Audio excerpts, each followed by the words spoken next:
the title of this paper is The Multiple Realizability of Sentience in Living Systems and Beyond, but you don't just tackle the multiple realizability of sentience, but the multiple realizability of cognition.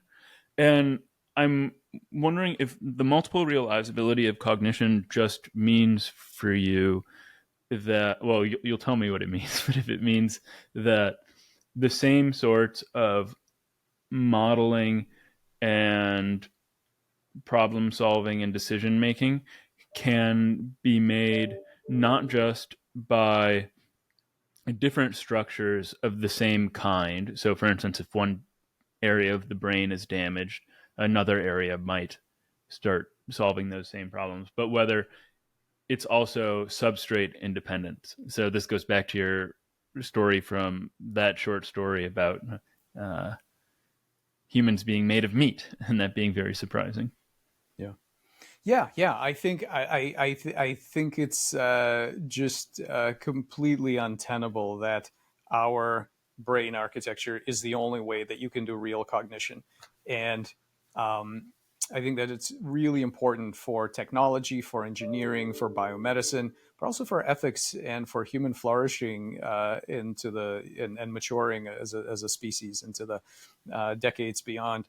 That we really get to some principled frameworks for how we're going to relate to other beings that are radically different from ourselves.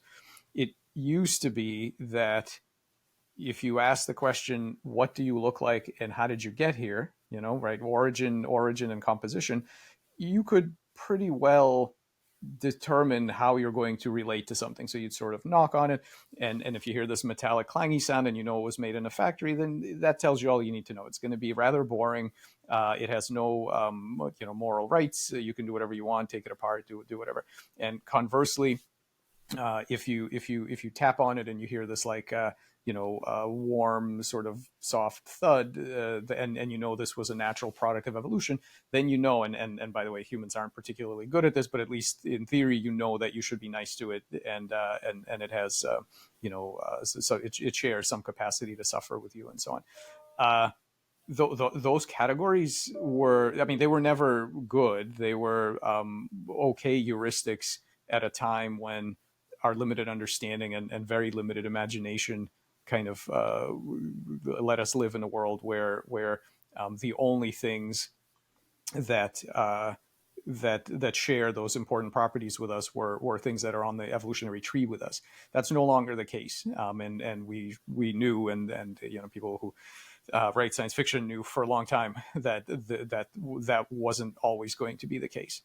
And you can imagine, of course, even before you get to really weird new embodiments for things that were going to be around us in the future, so hybrids and synthetic life forms and embodied AIs and robotics and all this kind of stuff, and even in the absence of aliens and so on, you can already realize that spectrum of multiple realizability start with humans that are neurodivergent, right? So now we kind of understand that, okay, we have this idea of neurodivergence, and not everybody sees the world the way we do. Not everybody processes information the way that we think each of us does, and there are different ways of being.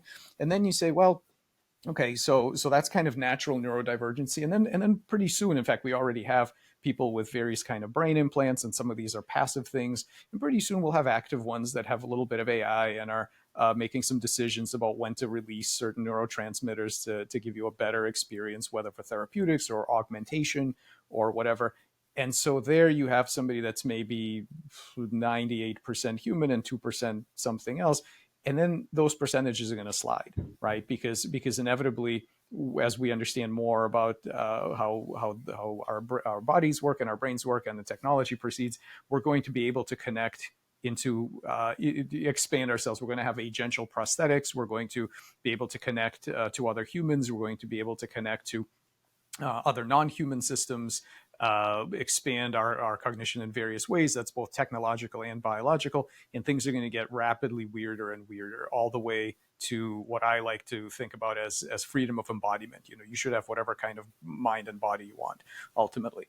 And so that means we really have to get beyond this idea that the only morally important things are ones that look like us and came from the same place we came from. And this is, I hope everybody recognizes this idea that you can't decide how you're going to treat others based on what they look like and where they came from. Like, that's not a crazy sort of new idea that I'm proposing here. This is fundamentally where we've been going for a long time. We just have to realize the implications are a lot more radical than people think. And I think in the future, the extremely minor differences that we currently fight over